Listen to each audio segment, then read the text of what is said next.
It's the best, hands down. It's crystal clear. I love it. The things you can make are awesome. No one else has quality epoxy like this. It's easy to mix. Tim is such a wealth of knowledge. It's gotta be iCoat. Welcome to the Resin Mastery Podcast, exploring iCoat epoxy. So welcome back to Resin Mastery, exploring iCoat epoxy. Rachel, I know you're feeling a little under the weather, but Merry Christmas, and how you feeling today? Other than feeling a little bit under the weather, I'm feeling fantastic. I'm so excited for today's. How are you feeling, Ian? It's great. We've had a lot of really good feedback. It's going to be our first interview with an amazing guest. For all our listeners out there who've been following us and been sending in questions, if you do want to be featured on the show, send it into our email that's attached to the podcast, and we'll review that and we'll see if there's a spot for you on there. But today, we're really excited to be joined by Olivia Leigh, who is up in Ontario, Canada. And she's just shown us the most amazing dusting of snow outside of her window. Yep. So, Olivia, thank you for joining us. Yeah, I'm excited. Thanks for having me here. This is so absolutely. Exciting. And for everyone who doesn't live in Canada, for Canadians, 6 inches is a dusting. So, And for anybody in Arizona, I've only ever seen snow twice and touched it once. And I learned that snowball fights really hurt your hands. Yeah. So I don't know if I'd make it up there in Ontario. Yeah, it's always funny for people who don't live in the snow. The idea of playing with the snow lasts a lot shorter than I think the body can handle. Yeah. Everything gets cold quicker. So it's about knowing, how to handle that sort of stuff. So Olivia, let's dig into your story, because you have an amazing story. And when you actually shared the depth of how you got into this industry with me, I was really wowed, because there's not a lot of people who can do what you've done in the short time that you've done it, master a subject matter that quickly. And they've just made the most amazing business out of it. You change lives with it. You, as we were saying earlier, you can make so much money to take with you, but the memories that you make in life, the times you have with other people and marriage and relationships, they're the things that make a difference. So tell our audience a little bit about how you got into this whole world of epoxy resin and flower preservation. Yeah, thank you so much for that. Thanks for having me, Ian and Rachel. I'm really excited to be here. It has been quite the journey in a short period of time. I can't believe how it's evolved, and I guess just shy of 5 years now. My whole journey was kind of born out of the pandemic. I was a student. I was studying social services. I was a bartender and server, as I feel like so many people are while they're going through their studies. During the pandemic, there was just nothing, right? There was no restaurants that were open. School was shut down. We were doing some online courses, but the majority of the program was actually shut down.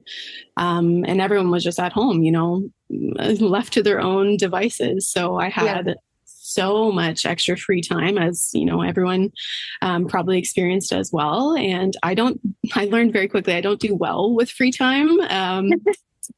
It's something I've always struggled with, but trying to be productive, making the most out of the free time that I have. So the novelty wore off quite quickly, and I found that I had to, get my hands dirty, start finding other ways to be creative, pass the time, and also be productive with it. So, I was painting again. I've always been a gardener, but I was spending a lot of time gardening, designing. I was kind of thrown into the world of interior decorating and design, which I still love, and it's still a huge passion of mine, but kind of dabbled into some YouTube videos. I'm like, there's this medium called epoxy. Never heard of it before. Never worked with it before.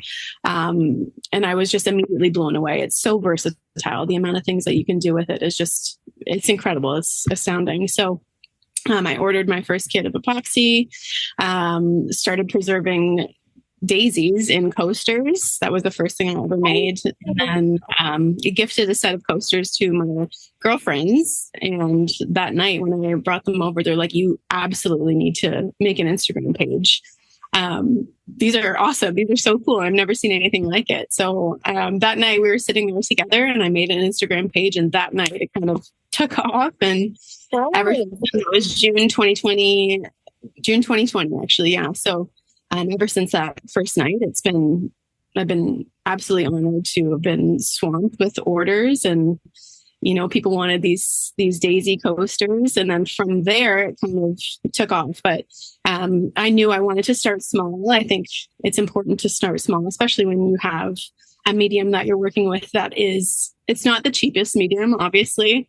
I always advise my clients who are just getting into it, start small, dip your toes before you take on these huge projects, take on these irreplaceable items of your clients, right? You don't want to take on too much before you don't have a thorough understanding of how it works. So it took about a year before I took on my first bridal bouquet. And then ever since then, I've just completely thrown myself into bridal preservations, memorial work, birthday, everyday flowers. It doesn't have to be a special event, but I no longer really make just small pieces like those coasters. I make tables, larger display pieces, and I still do make coasters. They're still one of my best selling items, but alongside all these other big, beautiful projects. So yeah, it's been amazing. Last November, so November 23, I started my consultation services. So I work remotely with people all over the world, and it's been absolutely amazing. It's definitely my favorite part of my business, just getting to know people from all walks of life who are interested in getting started with resin, or people that have been working with it for years that want to dabble into different areas of it. Say they're just working with colored pieces, they haven't preserved flowers per se, and it's been absolutely fantastic. I just love it. So you have an amazing entrepreneurial spirit, right? And I think that's what drives a lot of people to do special things. Like when you're consulting with people, can you tell whether this person's got a chance of making it, or this person's really going to struggle based on them having that same sort of get up? And that's a great question. And I actually do have a little bit of a hint at what people are going to either focus on or excel at, or whether they're going to keep pursuing it at all. And it's all based on the attention to detail and the passion that they're bringing forward in our consultation. So if I don't hear that enthusiasm, that excitement, that passion, it's not likely that they're going to continue on. You have to love it, or it just won't work out. And that's why I've continued on after 5 years. I just love it, and I have a passion for it. You're always learning. The goal is to never stop learning. I'm still learning things all the time, and I'm teaching people every day. So you can kind of get a sense at what people are like when you're chatting with them, whether they're going to keep up with it. And it's really based on that enthusiasm that they show in our meetings. I asked that, Olivia, as well, because I have a background in the music industry as well, where I used to be able to tell pretty quickly whether, okay, this person's just wants a quick, easy hit. They're not really in it for the slog. There's a thing called the law of undulation. You have these peaks in life where everything's great, you can't make a mistake. And then you have these valleys where everything's going against you. And it's being able to make it through those things, those times. And I think you could talk to everyone from Warren Buffett through Elon Musk or anybody, and they will tell you're going to have those downtimes. When you're struggling and it feels like every move you make is wrong. Yeah. But it's being able to get through that, to get back to that joy of the peaks. 100%. And when you look back, can you tell us a little bit about any of the valleys that you've been through? 100%. So I'm self-taught, and the reason I felt comfortable offering consultation services is that I've made every single mistake that you possibly can make, and being able to overcome those obstacles and learn from it instead of letting them get me down, using it as a learning opportunity. And, how did I overcome that? How did I fix that?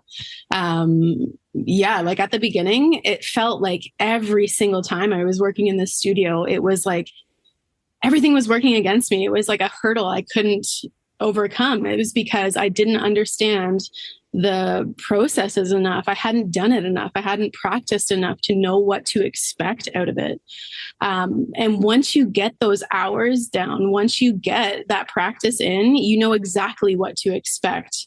The amount of problem solving that you can do in just a short amount of time is incredible.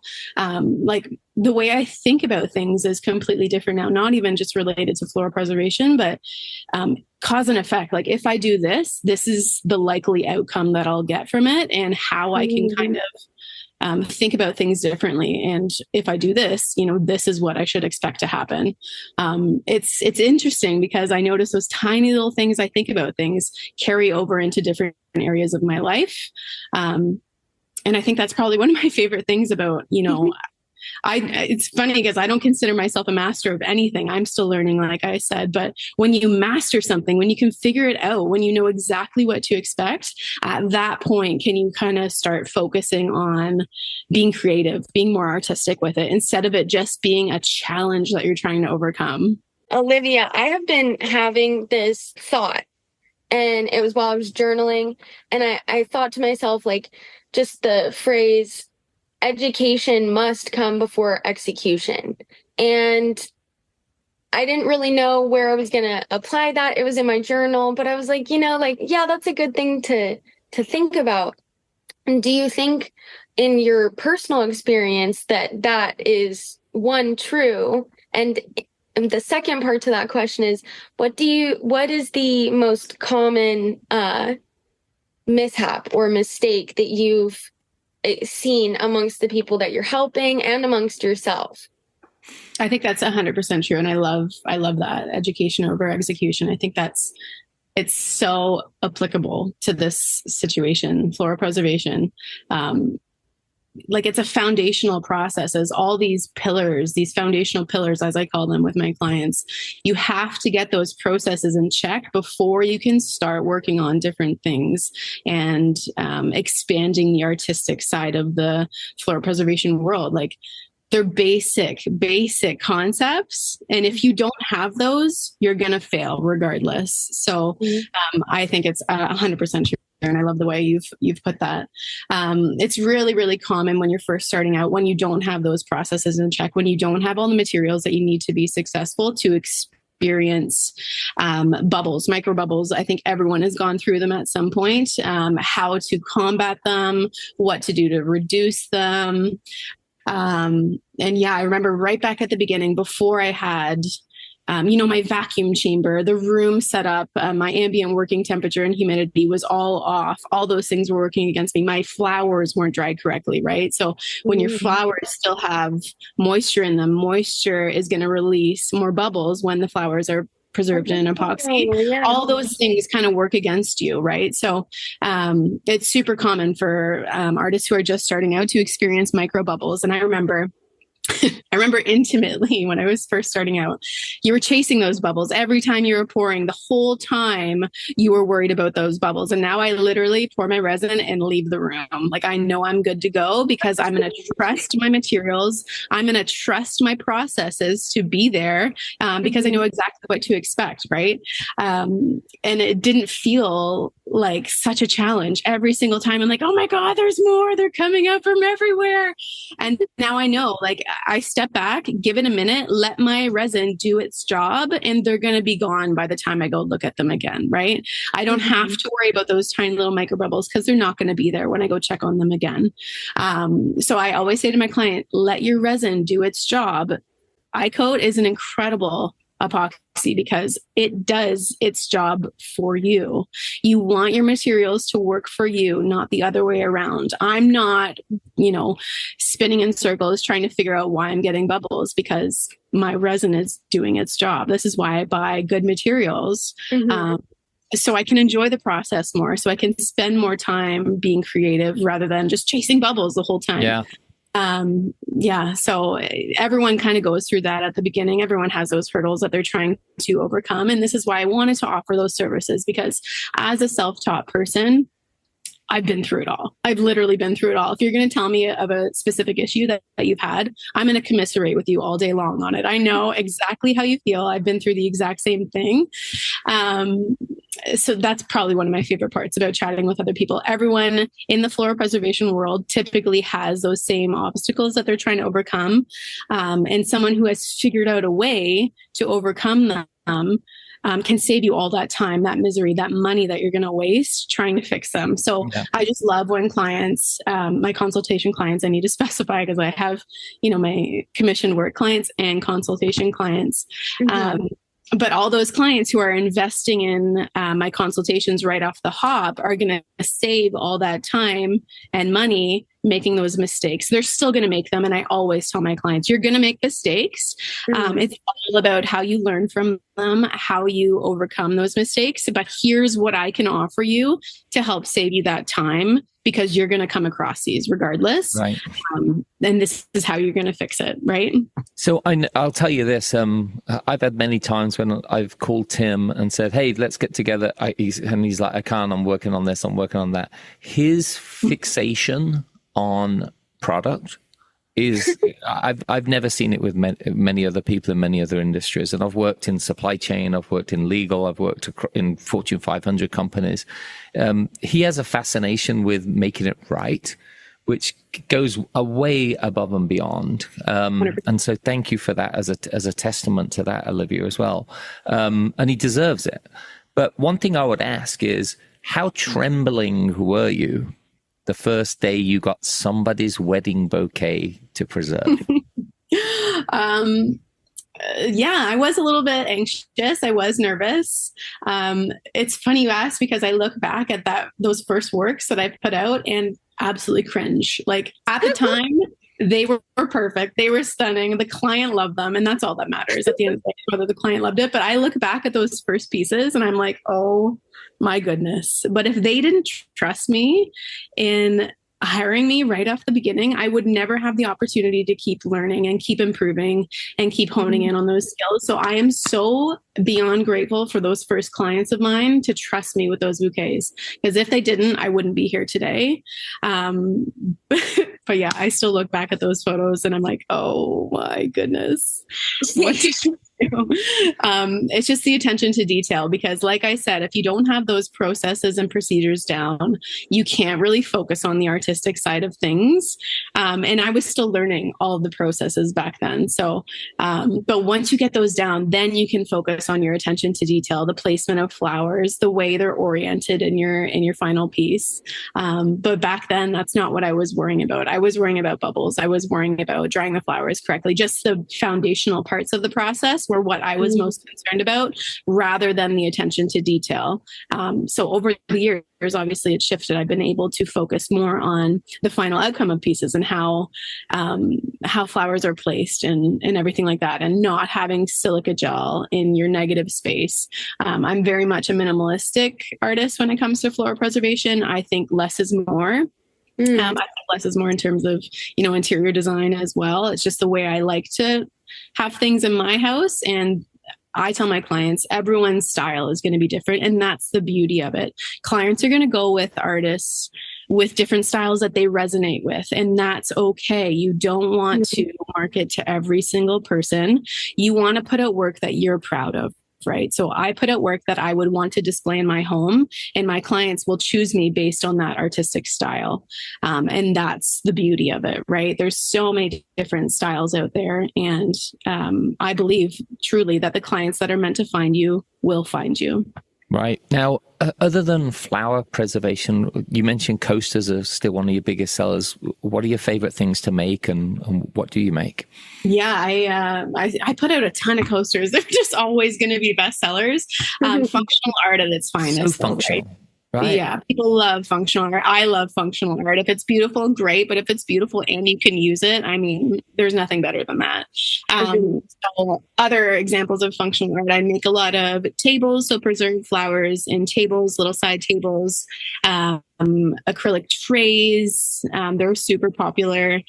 Jewelry dishes are super popular. Ornaments have taken off like crazy. I was actually, don't take this against me, but I have never really been a huge like Christmas decorator. I don't decorate a lot, and I don't really tend to enjoy Christmas themed thing. I shouldn't say that out loud because a lot of people aren't like that, but I'm not a fan of Christmas themed things, or really anything themed, because after that time, after that season is done, you can't have it out on display. So back in the box.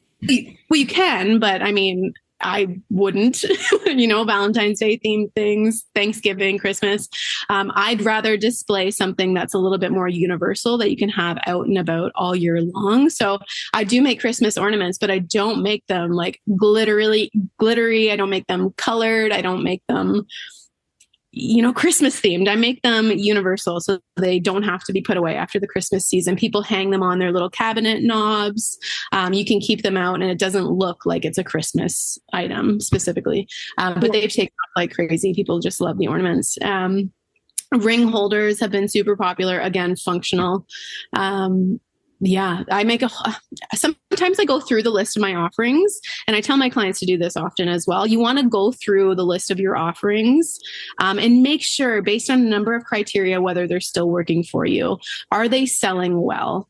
Can you execute them well? Do you even enjoy making them, right? So every year or so, I go through the list of the pieces that I offer and kind of review them based on that criteria. And every year I kind of hone it in a little bit more because I'd rather, like at a nice restaurant, I'd rather have a small menu that I know they will execute well than a huge menu that's just kind of mediocre, right?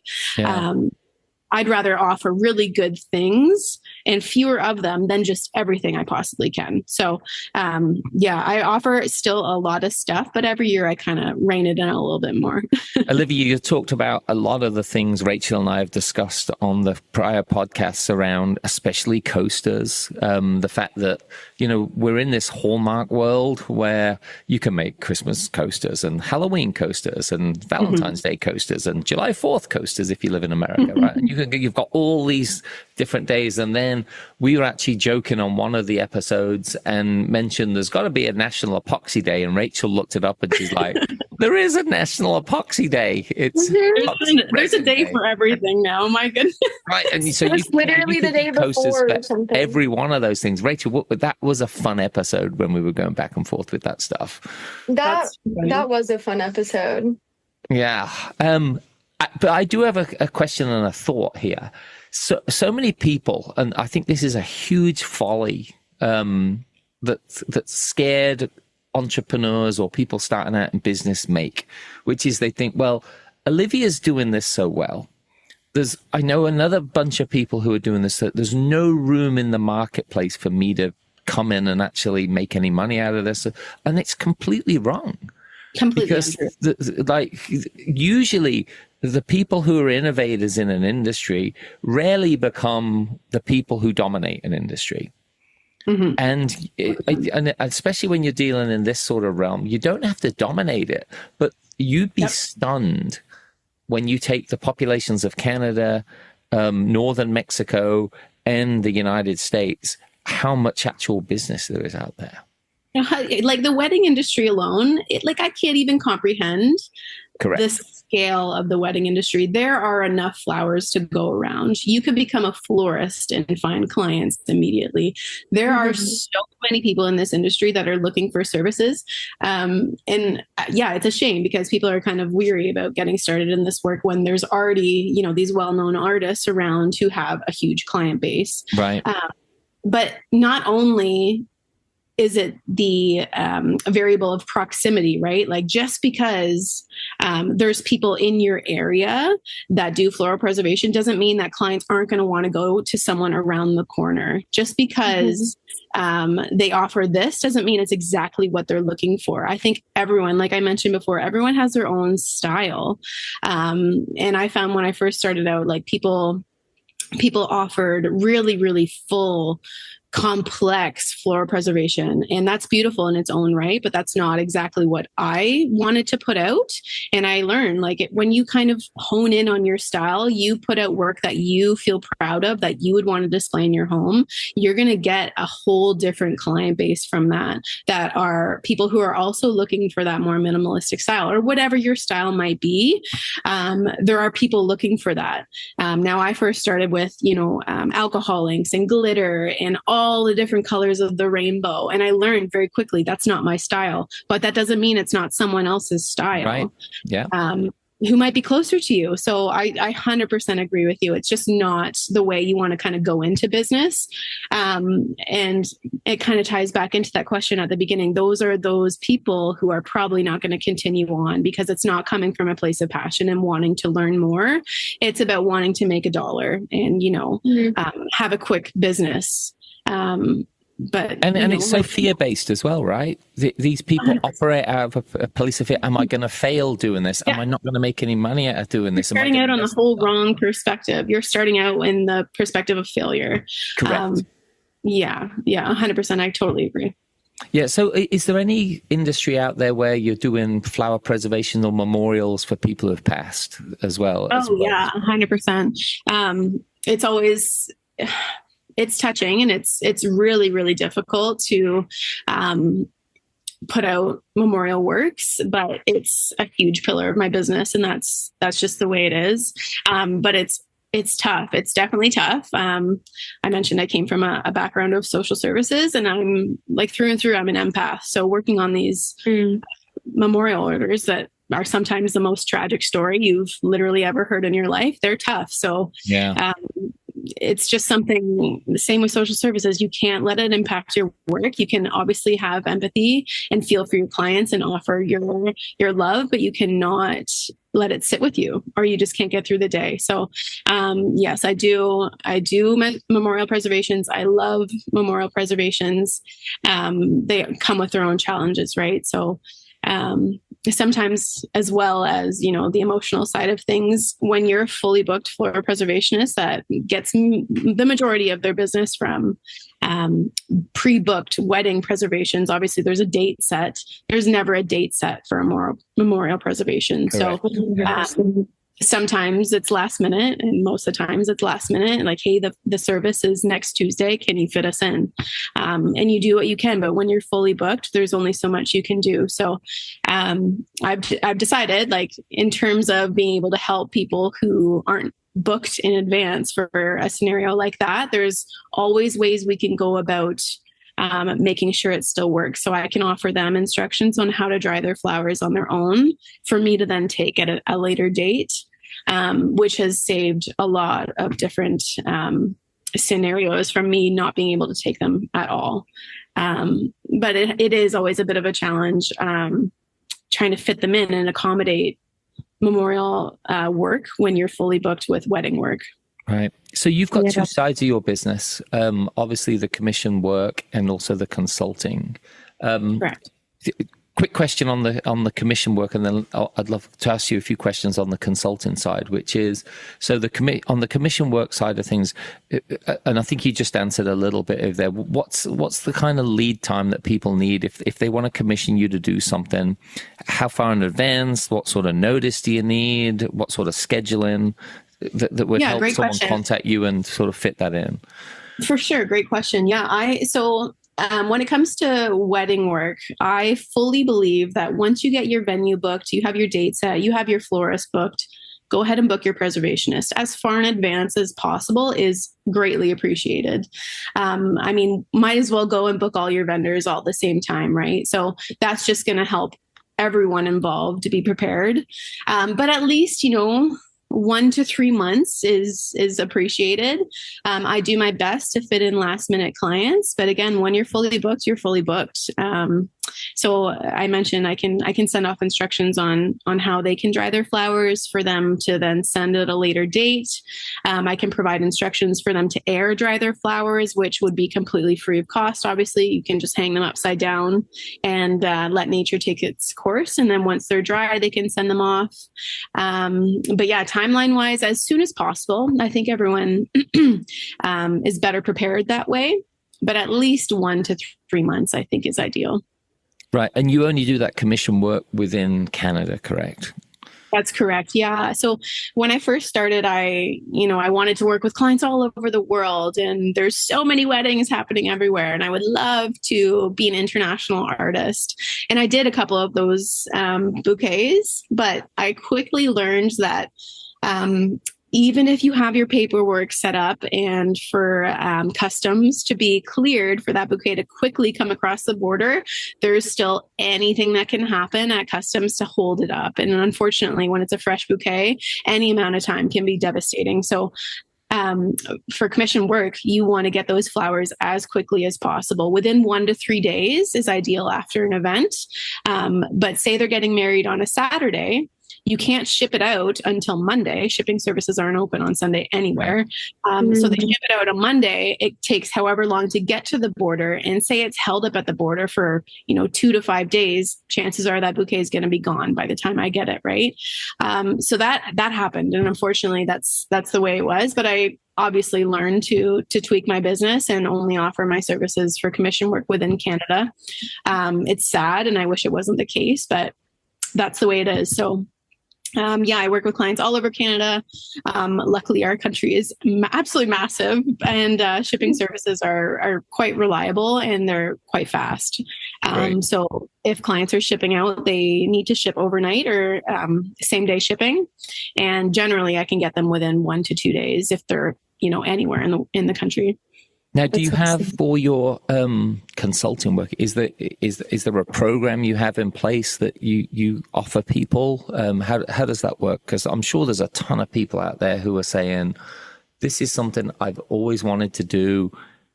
I love the idea of not learning from too many mistakes. If I could lean on someone like you, Olivia, and help me get over a few of the early hurdles."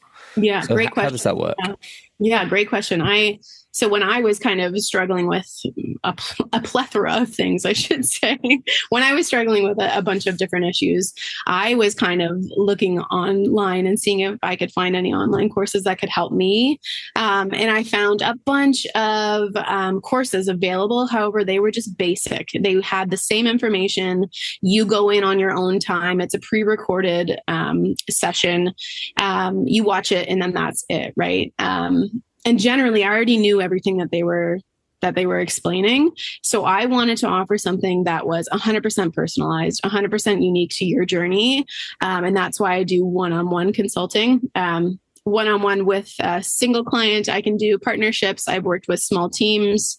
I've worked with large companies all over the world.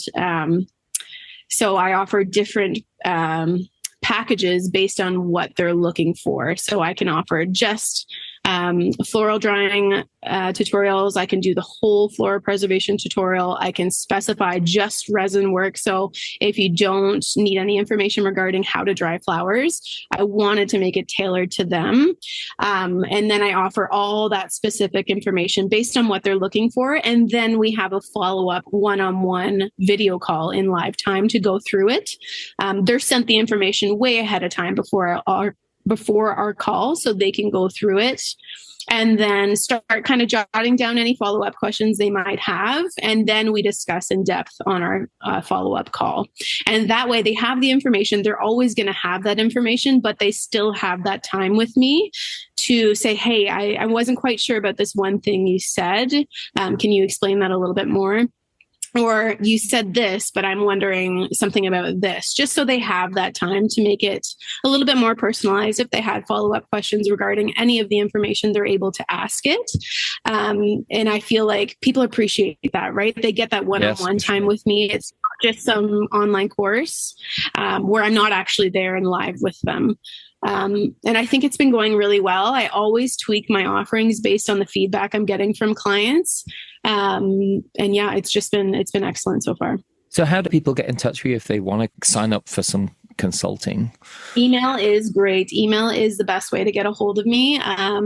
Instagram messages, Facebook messages, I want to just shut down entirely. Like, they're so unreliable. They're so easily missed. So I always encourage people to avoid sending Instagram messages, Facebook messages, email. It's Olivia Leigh Resin Designs @gmail.com. Yeah, we'll make sure we have it for everyone in the show notes, so you'll be able to get in touch with Olivia and contact, or even on the website. Contact form on my website is perfect as well. Just really anything but direct messages. I try. Yeah, to get I know. I've missed so many on Instagram and that. Right? It's just not. I want to be there for my clients, and I hate missing those messages. So email is best. Not only am I going to get back to you as soon as possible, but everything is going to be organized in one thread. So I'm able to refer back to anything that you've said. It's way more organized and efficient that way. So yeah, email is fantastic. My online website, the contact form on there is great. It goes right to my email. Anything but DMs.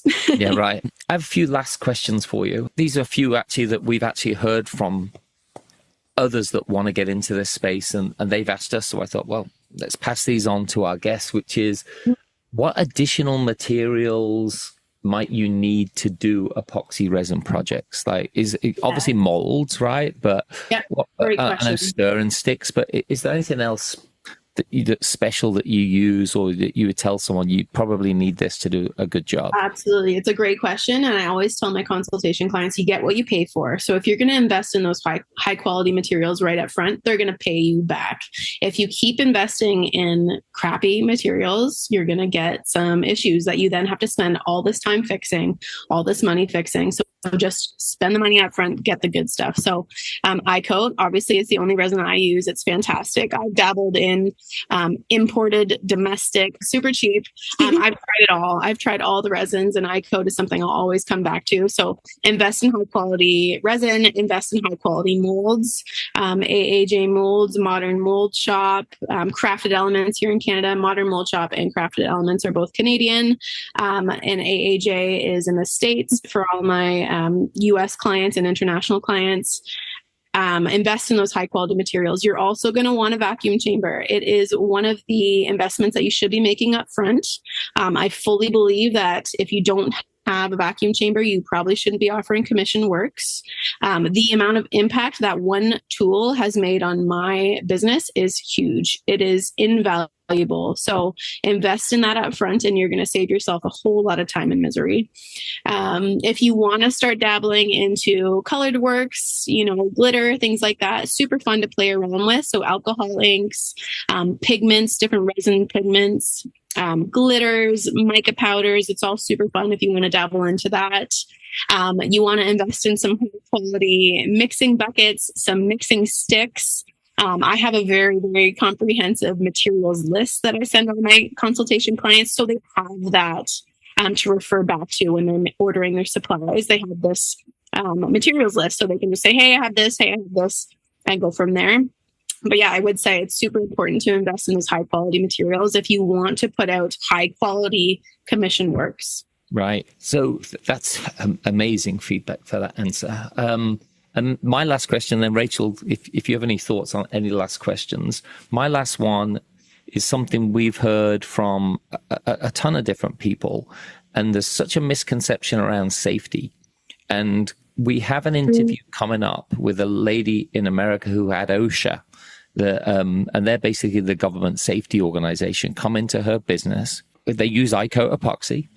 At the end of the day, OSHA told them, you guys are way overboard on your safety. You don't need to be using a respirator. A N95 mask will do absolutely fine in the room that you're in. So my question to you is, like, with iCoat being so safe and their MSDS forms will actually give you full details on the safety and what we recommend, but do you use any safety gear, and do you even use gloves? So I do. And the reason I do, Ian, is because I don't think you can be too cautious when you're working with chemicals. It's not that I don't think the materials are safe. It's because, like I said right at the beginning of our meeting, you should never sacrifice your health for your creative expression. Correct. Yeah.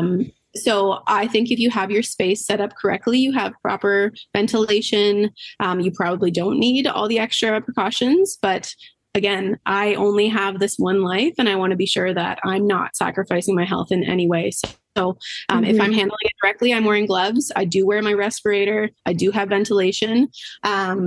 And I think, again, I mentioned it's a foundational process. And if you don't know those foundational pieces and you're operating in a way that's unsafe, you're going to probably come into some issues. So not having your room set to the right temperature and humidity can eventually cause issues. Your resin can overheat. It's going to be unsafe. So, but if you have those in check, you shouldn't be as worried about any issues.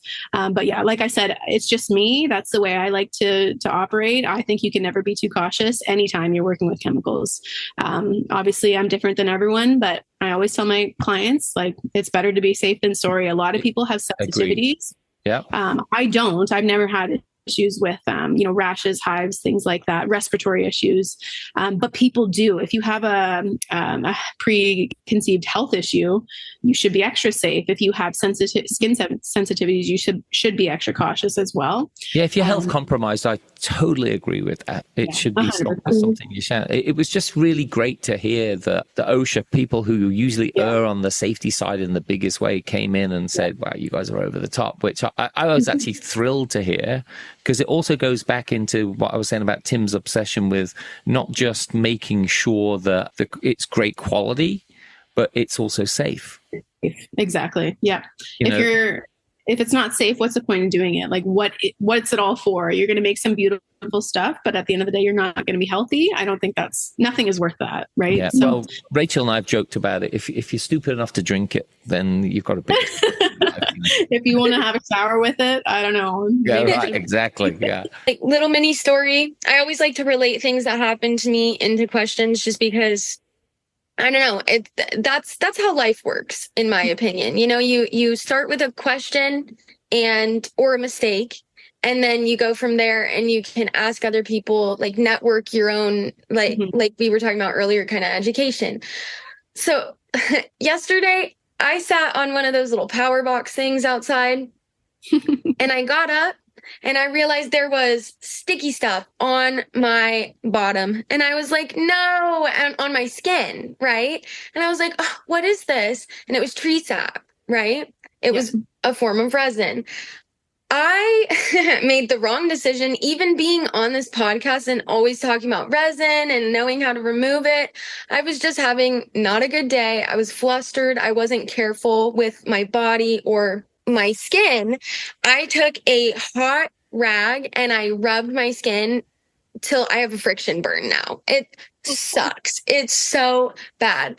Now, I'm wondering, have you ever gotten epoxy on your skin during this process, and what were the steps that you took to get that off of your skin in a good way? Because I know that that's probably going to be somebody's number one mistake. I remember touching epoxy as a kid, and it would I would rub it all around. It would just spread and smear, and it was horrible. And that reminded me of that.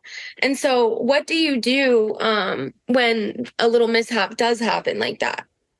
Yeah, so it will happen. So great question. 99% alcohol. Just use a little bit with paper towel and it'll come right off.